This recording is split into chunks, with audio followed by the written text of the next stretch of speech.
question avant de reprendre ce du live. C'est Mhm, du coup, une fois qu'on se lance dans cette volonté d'apprentissage, de mhm, connaître un peu plus la religion et Allah, mhm, quelles sont les priorités, d'accord? Les sujets ou plutôt les thématiques par lesquelles commencer pour avoir un petit peu pour mettre la charrue avant les bœufs. Mais voilà, les priorités, on voit par exemple des personnes qui donnent énormément d'importance sur certains sujets, un peu moins sur les autres pour justement ne pas se faire avoir parce qu'on a dit tout à l'heure, on a mhm, une éducation pendant une vingtaine d'années, on va peut-être aller sur des sujets qui vont être sensibles à notre hawa. mhm. Quelles sont les priorités, d'accord, lorsqu'on fait, on entame le cheminement de science. Voilà. Alors là, on a la méthodologie qui a été définie par le Coran et la révélation. La toute première chose par laquelle Allah tabaraka wa ta'ala a commencé, c'est la question de l'aqida, la croyance. Hein, la croyance, c'est-à-dire que, ok, si on passe directement de, tu connais rien de la religion, prie. Oui, mais je vais prier qui, comment, quel état du cœur. Donc il y a des choses en parallèle. C'est-à-dire que je suis obligé en tant que musulman de savoir de quoi est composé, quelle est la croyance, quel est le dogme dans cette religion. Mais les bases, on ne nous demande pas d'aller dans les détails, les groupes, les éventuelles sectes et tout. Non. On nous demande de savoir les principes de base qu'on retrouve dans le hadith de Jibril. Le hadith de Jibril alayhi salam. Donc, c'est quoi l'islam? Il y a les 5 piliers de l'islam. Il faut que j'ai des connaissances par rapport à ça. C'est quoi l'iman? Donc, c'est quoi la croyance? Les fondements de la croyance, c'est la croyance en Allah. An tu'mina billah. Donc, d'en apprendre sur Allah.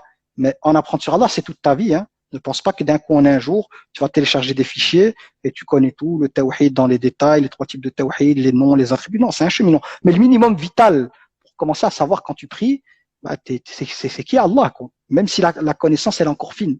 Donc, l'iman billah, wa malaikatihi, donc les anges, dans les grandes lignes, les livres révélés, les prophètes et messages, et c'est pour ça que dans le Coran, on voit beaucoup d'histoires des prophètes. Euh, le jour du jugement dernier, de savoir c'est quoi le jugement, qu'est-ce qui va se passer, l'enfer, le paradis, et le destin. Croire au destin, qu'il soit bon ou mauvais. Donc ça, c'est, on va dire, la base des bases. Ce autour de quoi le squelette, autour duquel va se construire tout le reste. Les détails, ils vont venir comme un squelette. Quand tu as un squelette, c'est pas un humain. Hein, tu prends un squelette, tu le déposes. Si on voit en forme de squelette, c'est, tu vois, souvent c'est en lien avec les films d'horreur. Donc il manque beaucoup, il manque les organes, il manque la peau, il manque les muscles, il manque la chair, il manque beaucoup de choses, tu vois, les yeux, etc., etc. Donc il faut pour la connaissance religieuse avoir d'abord le squelette. Donc vraiment les fondements de la croyance, ceux que j'ai cités les 6, dans les grandes lignes. Ok. Il faut une pratique parce qu'en tant que musulman, tu te dois de prier. Dès que tu te convertis à l'islam, tu as le minimum de connaissances, on va t'inviter à prier.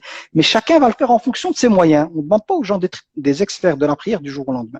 Donc si tu veux que je résume, ça c'est pour tous les musulmans, je ne parle pas des spécialistes, je ne parle pas des étudiants en sciences religieuses, parce qu'eux, ils doivent commencer, ils doivent vraiment développer l'arabe. Là-bas, c'est l'arabiya, ça c'est des étudiants en sciences. Mais là, je parle du commun des musulmans, c'est d'avoir un programme régulier sur la croyance musulmane, d'en apprendre davantage sur Allah, tabaraka wa ta'ala, notre Seigneur, savoir qui tu adores, d'apprendre sur les histoires des prophètes, leur vie, c'est quoi le jugement, qu'est-ce qui nous attend, c'est quoi la destinée, pour comprendre un peu ça, c'est les questionnements qu'on se pose dans la vie de tous les jours. Et avec ça, à côté, savoir comment on fait les ablutions, le grand lavage, hein, comment on se lave, savoir qu'est-ce qui annule les ablutions, qu'est-ce qui nous oblige à faire le grand lavage, comment on le fait, la prière, les temps de prière, comment on prie, les requêtes, tu vois. Et ça se construit petit à petit. Quand le ramadan il arrive, ben, de savoir comment ça se passe, quand on doit commencer le jeûne, quand on finit le jeûne, qu'est-ce qui casse le jeûne ou pas, qu'est-ce que je peux ou pas. Tu comprends ce que je veux dire? Le hajj, c'est au moment où tu arrives près de le hajj, je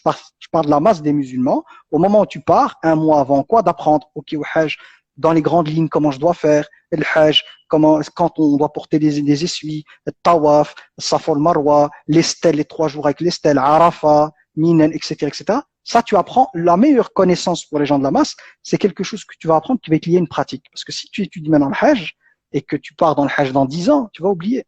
Mais au moment où vraiment tu pars, tu as même cette motivation à apprendre. Tu veux savoir, je vais aller comme si, par exemple, tu voulais découvrir un nouveau pays et que tu le connais pas et tout.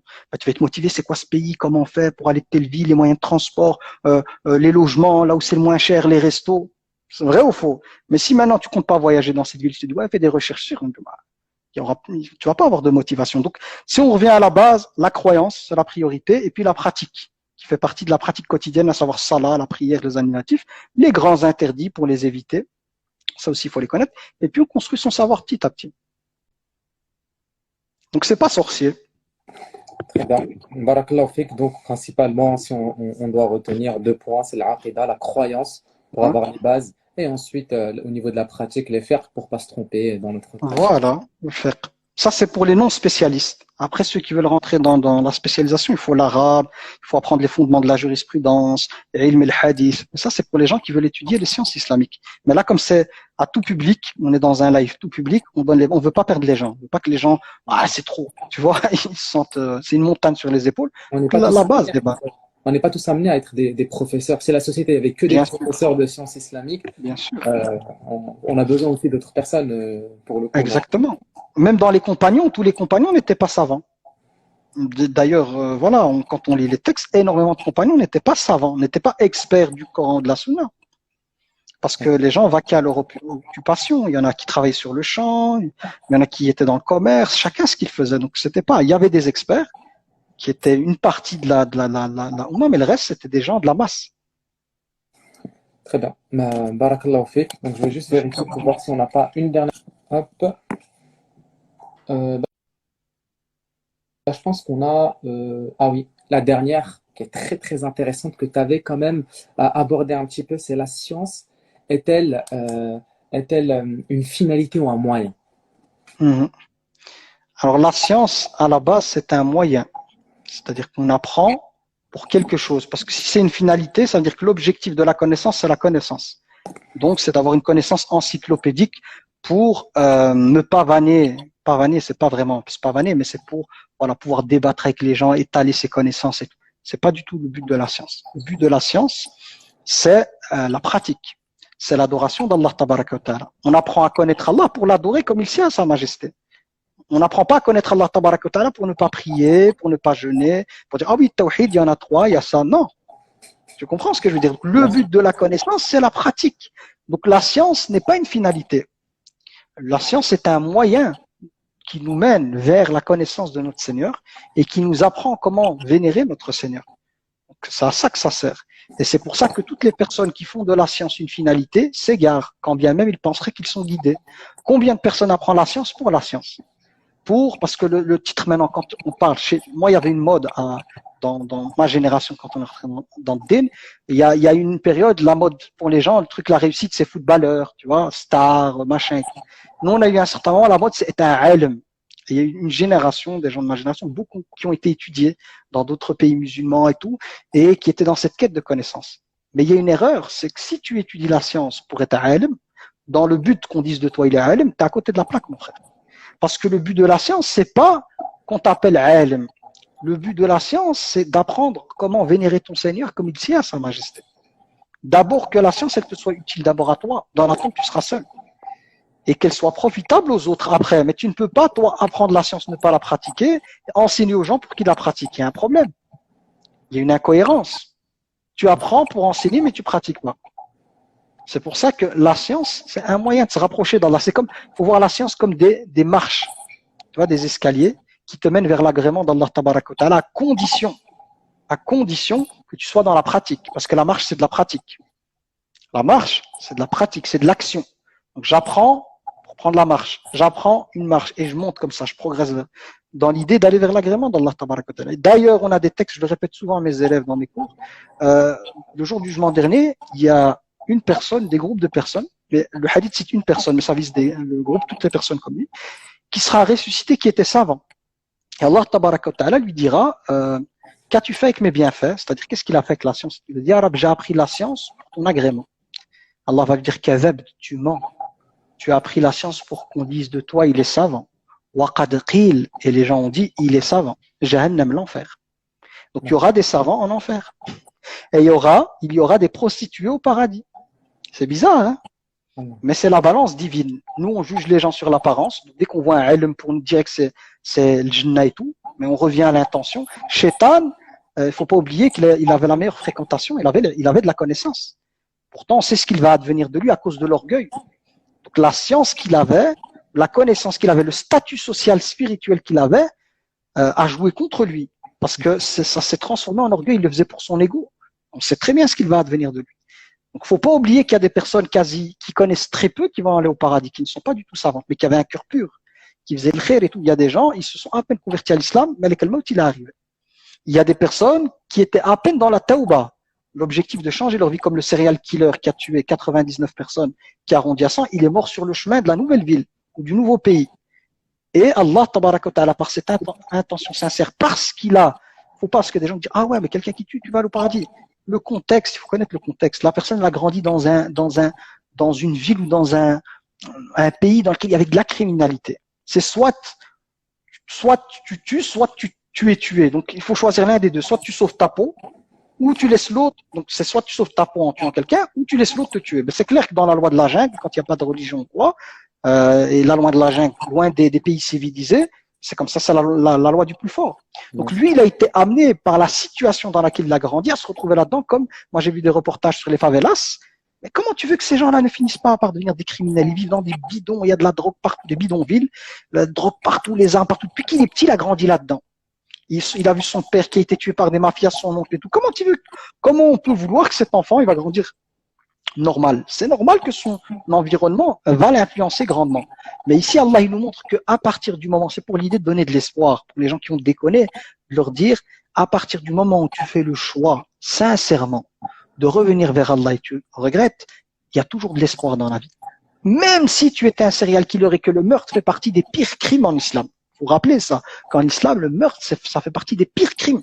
Et c'est le premier dossier qui sera jugé en dehors des actes cultuels le jour du jugement dernier. Parce que des fois, les gens se trompent, ils entendent le texte sur les premières choses qui seront jugées, c'est le prix le sang qui a été versé. Ils disent, ouais, mais il y a des textes qui disent c'est la prière. La prière, c'est pour le culte. Mais pour les dossiers juridiques en lien avec le droit, avec les gens, on n'est pas dans le culte, c'est le meurtre, le premier dossier. Donc cet homme-là, avec ce qu'il a fait, au vu de l'islam, en apparence, celui-là, on va dire, il est condamné pour l'enfer. Il a tué 100 personnes. Mais Allah, tabaraka wa ta'ala, savait ce qu'il y avait dans son cœur. Que c'était pas fait avec plaisir.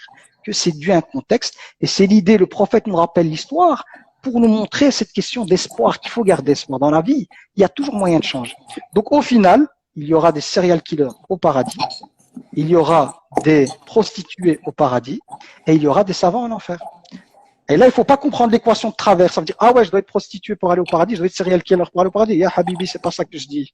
J'explique simplement que entre l'apparence, ce qu'on voit, et la réalité, il peut y avoir un décalage. Dans beaucoup de cas, alhamdoulilah, les savants sont des gens sincères, honnêtes, qu'ils comprennent. Dans beaucoup de cas, ils iront au paradis. Mais le prophète nous en garde de faire attention à nos intentions. Si tu apprends les ilms pour que les gens disent de toi, tu es un savant, sache que tu fais fausse route et que tu risques de subir ce que le prophète alayhi salam cite. Et pour les autres, sache que si tu es dans le péché, que tu as déconné, ben, il y a de l'espoir. Mais c'est pas dans l'idée de motiver les gens à tomber dans la prostitution ou de devenir un serial killer ou quoi. C'est pas du tout le but du texte. Mais c'est de donner de l'espoir aux gens qui ont perdu de l'espoir. Parce qu'un serial killer, si tu lui fermes la porte de l'espoir, 200, il va passer à 200, 300, 400. Parce que quelqu'un auquel on donne plus d'espoir, il va persister dans le mal. Il va dire, de toute façon, moi, je suis foutu, je vais aller en enfer. Mais tu sais quoi, vas-y. Par contre, si on lui donne de l'espoir que c'est possible de se repentir, on va le freiner. Donc, le mal qu'il faisait dans la société, ben, on va bloquer. Si on peut bloquer ce mal, c'est une victoire. Très bien. Donc, en fait, ce que je retiens, c'est qu'il n'y a pas de fatalité. Peu importe la situation, il y a toujours, en fait, une issue favorable. Et pour celui qui est dans la voie convenable, rien n'est jamais acquis. Donc, ne pas prendre les choses pour acquis et continuer dans l'effort, comme tu l'as très bien expliqué. Très bien. Donc là, on va passer à un truc à poser s'il y avait des questions dans le live. Je vais consulter la boîte à questions et répondre à quelques questions qu'on a. Donc, justement, je commence par celle du frère qui dit, excellente question, je pense que ça nécessite même un autre live. Comment savoir si on est sur le droit chemin, sur la bonne compréhension de la religion, sur la vérité? On voit que pas mal de personnes se revendiquent d'être sur le bon chemin. Il y a vraiment énormément de courants, etc. Comment on peut être sûr d'être sur la vérité et de se dire, bah, moi, j'ai le haqq, je suis sur la sunna du prophète, comme plein de personnes se revendiquent, mais en réalité, c'est très différent. Il y a une distinction entre le fait de dire je suis sur le haqq, je suis sur la sunna, et je fais tout pour être en conformité avec le haqq et la sunna. Pourquoi? Parce que toute personne peut se tromper, même les imams des écoles qui sont considérés comme salaf salih, il y a des avis dans lesquels ils pensaient être sur le haqq et ils se sont trompés. Les compagnons, pareil, même à l'époque du prophète alayhi salam, à un certain moment, Omar ibn Khattab, qui était connu pour souvent dire des choses que le Coran validait. On a des textes qui montrent qu'il disait des choses, après le Coran validait. C'est retrouvé une fois à faire un effort d'ijtihad quand il y a eu ce qu'on appelle Sulh al-Hudaybiyah, le pacte de paix avec les Qurayshites à un endroit qui s'appelle Hudaybiyah. Et le prophète, alayhi salam, il a signé ce contrat, on va dire, ce pacte de paix, mais il y avait des clauses qui étaient qui étaient avantageuses pour les Qurayshites et désavantageuses pour les musulmans. Et Omar, il a été pris par quelque chose. Il dit, Ya Rasulallah, ne sommes-nous pas sur la vérité? Le prophète dit, bien sûr. Ne sont-ils pas sur le faux? Il dit, bien sûr. Pourquoi on accepte une telle humiliation? Ce pacte, c'est une humiliation. Les clauses qu'il y a dedans, c'est humiliant qu'on accepte ça. Le prophète lui a dit, c'est comme ça. Ça l'a tellement travaillé qu'il a été voir Abu Bakr Siddiq. Et Abu Bakr, est-ce qu'on est sur la vérité ou pas? Il dit, bien sûr. Est-ce qu'ils sont sur le faux ou pas? Bien sûr. Pourquoi on va accepter ces conditions-là? Il dit, c'est le prophète d'Allah. Omar ibn Khattab, s'il y a bien une chose, radiallahu anhu, qu'il a regretté par après, c'était ça. Pourquoi? Parce que le prophète voyait plus loin. Lui, il voyait que même si, au niveau des clauses, c'est vrai que c'était beaucoup plus avantageux pour les Quraysh que les musulmans et que c'était au détriment des musulmans, il se disait que par la paix, il allait pouvoir propager le message de l'islam facilement, qu'il n'y aurait plus de difficulté à propager l'islam. Donc, il voyait sur le long terme. Omar, c'était l'émotion à ce moment-là. Il voyait juste comment ça, on va accepter cette humiliation. Ceux-là, ils font les malins, ils viennent y mettre un contrôle, on va accepter. Non, on est des bonhommes, tu vois, on est sur la vérité. C'est un peu avec mes mots quand je dis des bonhommes, on est sur la vérité. Donc ce que je veux dire par là, c'est que là, Omar ibn Khattab, qui était connu pour dire beaucoup de choses que le Coran validait, il a eu un avis, sous le fruit de l'émotion, qui s'est avéré être le mauvais avis. Donc je veux dire quoi par là, c'est que si on prend une référence comme Omar ibn Khattab, à un certain moment, sur un avis qu'il a pris, il a pu se tromper, que dire du reste? Que dire du reste? Et même le prophète, alayhi salam, dans le Coran, il y a des fois, il a pris des décisions, il a agi d'une manière, c'était pas le haram, agi d'une manière que le Coran a corrigé, comme avec l'aveugle, quand il était occupé à parler avec les notables de la Mecque, il discutait avec eux, il y a un aveugle qui est venu, Ibn Maktoum il s'appelle, c'était même un mu'addin, et lui, il était assoiffé d'entendre la révélation. Et le prophète, comme il arrivait, c'est comme si, en arrivant, il cassait, tu vois, il était occupé, il visait les notables parce qu'il se disait que s'il devenait musulman, tout le monde allait les suivre. Quand il est venu, il s'est renfrogné, tu vois, il a grimacé, il l'a mis de côté lorsqu'il est venu. Et Allah, dans Abasa, il lui dit, c'est pas comme ça que tu devais faire. Celui qui est venu avec un cœur assoiffé de la révélation, qui est venu vraiment avec un cœur ouvert, tu l'as mis de côté, tandis que ceux-là qui sont orgueilleux, qui ne t'entendent pas et tout, tu leur as donné, tu les as privilégiés. C'est pas ça que tu devais faire. Donc, le prophète, alayhi salam, il est protégé par la révélation, qui lorsqu'il fait un choix entre deux choses et que le choix n'est pas forcément le meilleur, il y a le Coran qui va venir lui dire, non, ici tu devais faire ça comme ça. Donc, que dire des gens en dehors du prophète, alayhi salam? Est-ce que tu me suis ou pas? Donc, l'idée qu'on doit comprendre derrière, c'est qu'à partir du moment où les humains sont faillibles, que les humains peuvent se tromper et tout, c'est important de comprendre ça. Comment je peux prétendre, moi, dire, je suis ala al-haqq, la voie que je suis, toi t'es égaré et moi je suis bien guidé. Même l'imam Shafi'i, qui est un imam fondateur des écoles, il dit, ma parole, elle peut me sembler être juste, tu vois. Donc sa parole, ce qu'il dit, avec mes mots, moi, pour faciliter. Donc je peux dire quelque chose en étant persuadé que c'est la vérité et me tromper. Et tu peux dire quelque chose qui pour moi est faux et c'est la vérité. On se comprend, ça veut dire qu'on doit être dans une posture de dire Allahu A'lam. J'espère par la grâce d'Allah tabaraka wa ta'ala que je suis sur la bonne voie, qu'Allah me guide. Mais se dire j'ai les clés du paradis, moi je suis sur la voie de l'haqq, c'est la vérité, et tout le reste c'est le batil. Quand il y a divergence entre les savants, je parle bien, il y a des divergences d'école depuis des siècles, et les gens ils veulent balayer la divergence depuis des siècles. Et toi tu dis ma voix ou les gens, le courant que je suis tel cheikh de notre époque, je le suis, tout ce qui sort de sa bouche c'est le haqq, et de jouer au ping-pong avec les cheikhs, il y a un problème parce que ça veut dire que tu considères que ton cheikh il est infaillible. Mais ça, c'est pas la croyance des sunnites, d'avoir des cheikhs infaillibles. Parce que les gens, ils jouent au ping-pong. Tu vois, ils disent, ouais, mais cheikh Intel, il a dit que. Ouais, mais frère, il y a l'imam Malik qui fait partie, lui, de Salaf. Tu parles de Salaf sur les pieux prédécesseurs. Imam Malik, il est miné Salaf ou pas? Ben, Imam Malik, il a dit autre chose. Ah non, mais le cheikh contemporain, il a dit, le cheikh, tu vois, en lui donnant une étiquette particulière. Frère, le cheikh, il te dit, on doit suivre les pieux prédécesseurs. Imam Malik ou Abu Hanifa ou Ahmed ou Shafi'i, ils font partie des pieux prédécesseurs ou pas? Comment t'as compris? En fait, comment t'as compris les pieux prédécesseurs? C'est ce qui sort de la bouche de ton cher contemporain. Ton cher contemporain, il fait pas partie des pieux prédécesseurs. Il fait partie des contemporains. Donc, tu vas mettre ton cher en avant en invalidant le reste, en disant qu'ils sont égarés, faux, en prétendant qu'on suit les pieux prédécesseurs. Non, tu dois dire, mon cher, celui que je suis, il est convaincu de telle avis. Voilà, moi, l'avis qui m'a convaincu, c'est le sien. Mais les autres, peut-être là, moi je suis convaincu de ça, mais c'est pas parce que je suis convaincu de cet avis que forcément je suis dans le bon. Peut-être que c'est l'autre qui a raison.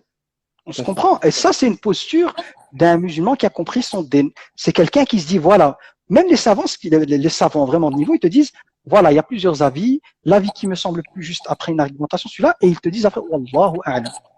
C'est ce vers quoi, voilà, avec tous mes efforts, c'est cet avis-là. Mais Wallahu a'lam. Bien sûr. Donc, Et ça, les gens, ils ne le comprennent pas. Et moi, je le rappelle une chose, c'est important, parce que c'est une sourate qu'on est censé dire une fois par semaine, et il y a divergence sur l'authenticité du vendredi, sourate al-Kahf. Pourquoi Allah tabaraka wa ta'ala, ou plutôt le prophète alayhi salam, il nous a recommandé de la lire une fois par semaine, et il a dit que c'était une lumière. Parce qu'à l'intérieur, il y a plein d'histoires dont on a besoin tous les jours. Qu'est-ce qui s'est passé à un certain moment avec Moussa alayhi salam et le Khidr? Qui était le plus savant à la base? Est-ce que c'est Moussa ou le Khidr? Celui qui était normalement le plus savant à la base, tous les savants vont dire, c'est Moussa alayhi salam. Il fait partie du top 5. Il fait partie de Ulul Azm min ar-Rusul, les 5 meilleurs messagers. Est-ce que Moussa alayhi salam, qui est un prophète messager, est-ce qu'il s'est trompé par 3 fois ou pas avec Al-Khidr? Quel est le but de ça? Quel est le but de ce récit qu'on doit, donc cette sourate qu'on récite toutes les semaines? Pourquoi la lire? Pourquoi? Pour comprendre que des fois, même quelqu'un qui a une sommité, ça reste un humain. Comme Moussa alayhi salam, il a vu des choses, il les a interprétées avec des lois religieuses sans connaître le contexte. Et comme il ne connaissait pas le contexte, il a mal jugé les choses. Et le Khidr, ce qu'il avait, c'est qu'il avait l'ilm, mais il avait la science du contexte. Donc lorsqu'il a fait quelque chose, il l'a fait avec la science du contexte. Or, une fatwa importée de je sais pas où, qui ne connaît pas le contexte européen ou français, qui il connaît pas ce qui se passe, ben, il y a beaucoup de chances qu'elle soit à côté de la plaque. Comme Moussa alayhi salam, par 3 fois, il a jugé, il a donné un jugement qui était à côté de la plaque. Et il lui a même dit, tu ne pourras pas patienter avec moi. Pourquoi? Comment tu veux patienter par rapport à une chose que tu ne peux pas appréhender de ta connaissance? Donc, si on accepte, on dit que Moussa alayhi salam fait partie du top 5 parmi les prophètes et messagers, top niveau, il était même au 6e ciel, et que devant une situation, il est tombé sur quelqu'un qui, parce qu'il avait la connaissance du contexte, ben, il avait raison, il s'est trompé par 3 fois. Est-ce que, en dehors de Moussa, donc si pour Moussa on dit que oui, il s'est trompé, c'est vrai, le Khadr avait raison, les autres, les contemporains, ils peuvent pas se tromper. Il peut pas y avoir quelqu'un qui vient en France, qui connaît le contexte et tout, qui a l'ilm aussi, peut-être pas le niveau de l'autre, comme Moussa, il était au-dessus, le Khidr en dessous, mais lui, il connaît le contexte français. Donc, il va donner un avis sur base des règles de le faire, mais par rapport à son contexte. Donc, on va me sortir le savant, Yachir d'Arabie Saoudite, salam alaikum Yachir, voilà, ici en France, il y a ça, ça, ça, c'est quoi le hukm? Il connaît pas le contexte, Ibadallah. Il connaît pas le contexte. Ça fait toi, même s'il est sincère, elle va être à côté de la plaque parce qu'une fatwa, elle se construit sur la science et la connaissance, le manat, on appelle ça en arabe, sur le terrain, le contexte, parce qu'il y a des règles dans le fiqh qui peuvent assouplir une règle stricte dans certaines conditions.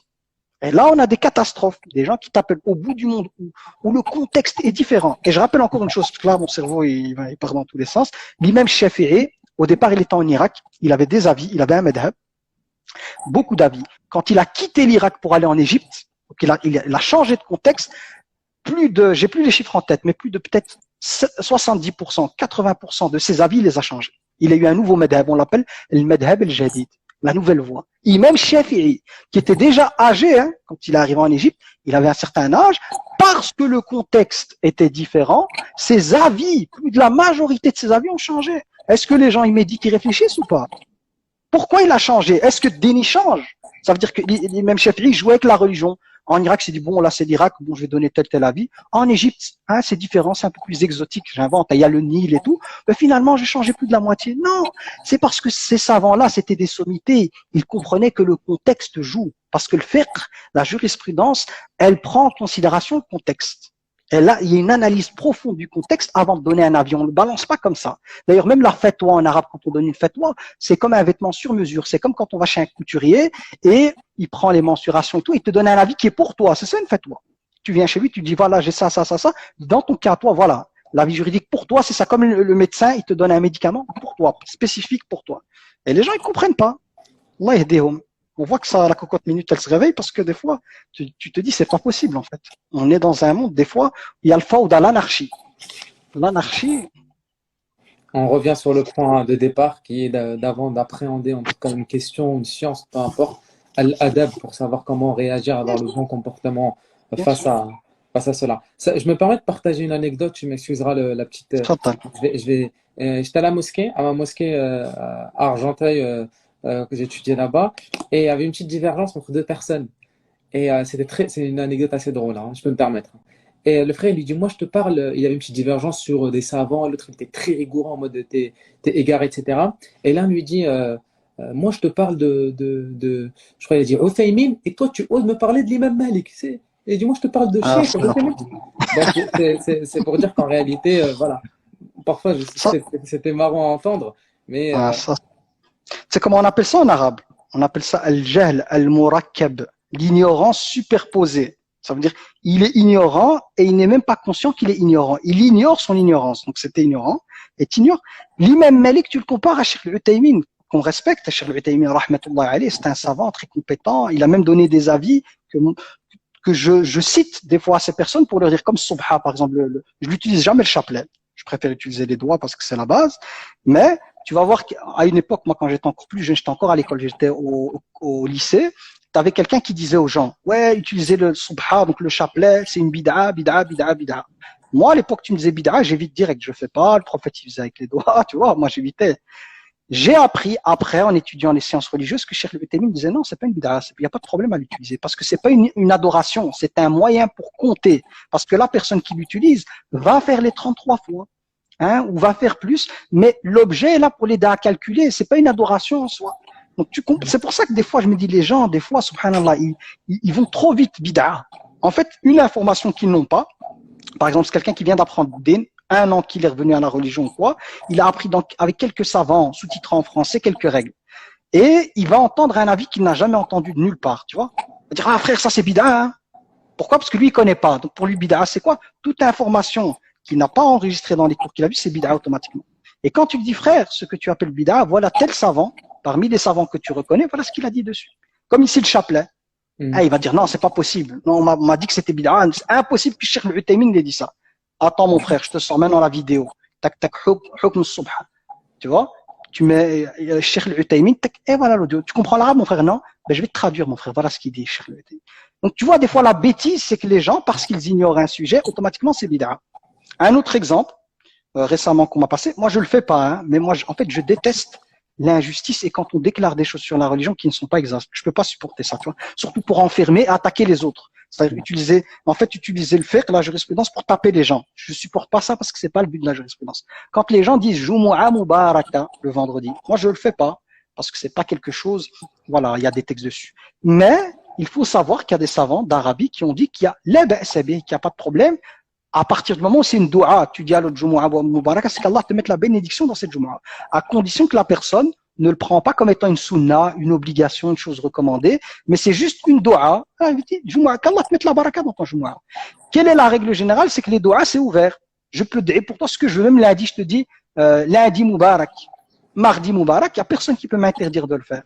Donc, Jumu'ah Mubarak, à partir du moment où on le fait avec l'idée de dua, sans l'associer à une sunna, parce qu'il n'y a pas de sunna, ou à une obligation, mais bab dua, la règle de base, c'est que c'est autorisé. Ça ne deviendra une bid'a que si on considère que ça fait partie de ce qu'il faut faire, tu vois. Et là, des fois, les gens, ils savent pas, je vois plein de trucs, oui, attention, Cheikh Intel, il a dit, dire Jumu'ah Mubaraka, c'est une bid'a. Mais t'as d'autres chouyours d'Arabie qui te disent, min bab dua. Qu'est-ce qu'on fait? Ping-pong? Ou on laisse les gens, toi, t'es convaincu qu'il faut pas le dire, le dis pas. Mais l'autre qui le dit, il y a des savants qui disent qu'il peut le dire. Donc c'est quoi la dictature? Notre din, c'est une dictature. Ce que toi, tu penses, tu vas l'imposer aux autres. Mais il y a d'autres savants qui disent autre chose. Moi, je le fais pas. Mais je vais jamais dire à quelqu'un qui dit Jumu'ah Mubaraka, ouais, mon frère, t'es en train de faire des bid'ah, t'es un égaré et tout. Alors qu'il y a des savants qui ils te donnent les arguments de. Pareil pour Subha, j'utilise jamais le chapelet. Je préfère les mains. Parce que voilà, je suis comme ça. Mais je vais jamais dire à quelqu'un qui a un chapelet, mon frère, bid'ah, t'as un chapelet et tout. Parce qu'il y a des savants, notamment Cheikh Al-Uthaymin rahmatullah alayh, qui l'ont autorisé. Pareil pour les photos. J'en discutais avec les gens, t'as certains savants en Arabie, un certain moment, qui disaient haram photo et vidéo. Cheikh Al-Uthaymin, de nouveau, dans une vidéo à lui, il a expliqué que ça n'avait rien à voir avec le texte du prophète qui parle de taswir, qui veut dire donner forme. Il parle pas de la photographie. Et il a donné l'exemple avec la photocopieuse. Quand tu prends un livre, tu fais une photocopie, c'est la même page, c'est la même écriture de la personne. Ça n'a rien à voir avec le texte du prophète. Donc, tu as des gens encore à une époque qui disaient prendre des photos haram et tout. Cheikh Al-Uthaymin moi je reconnais bien évidemment, mais eux, des fois ils sont sectaires, ils se ferment qu'avec certains savants. Cheikh Al-Uthaymin te dit comme ça qu'il n'y a pas, c'est pas, ça rentre pas dans le hadith du prophète. Pourquoi tu veux imposer ton avis? Pourquoi tu crées un site internet en français, je vais pas le nommer, dans lequel tu mets l'avis sur les photos, haram, tu mets que les savants qui l'ont haram. Pourquoi tu mets pas Cheikh Al-Uthaymin alors que dans d'autres pages tu mets Cheikh Al-Uthaymin? Pourquoi tu mets pas tout? Un tel il a dit que c'est haram, l'autre il a dit que c'est autorisé. Voilà les arguments. Voilà, vous avez les deux avis. Voilà, vous avez tous les arguments. À vous de, par rapport à ça, s'il y a khilaf, à vous de voir votre positionnement. Très bien.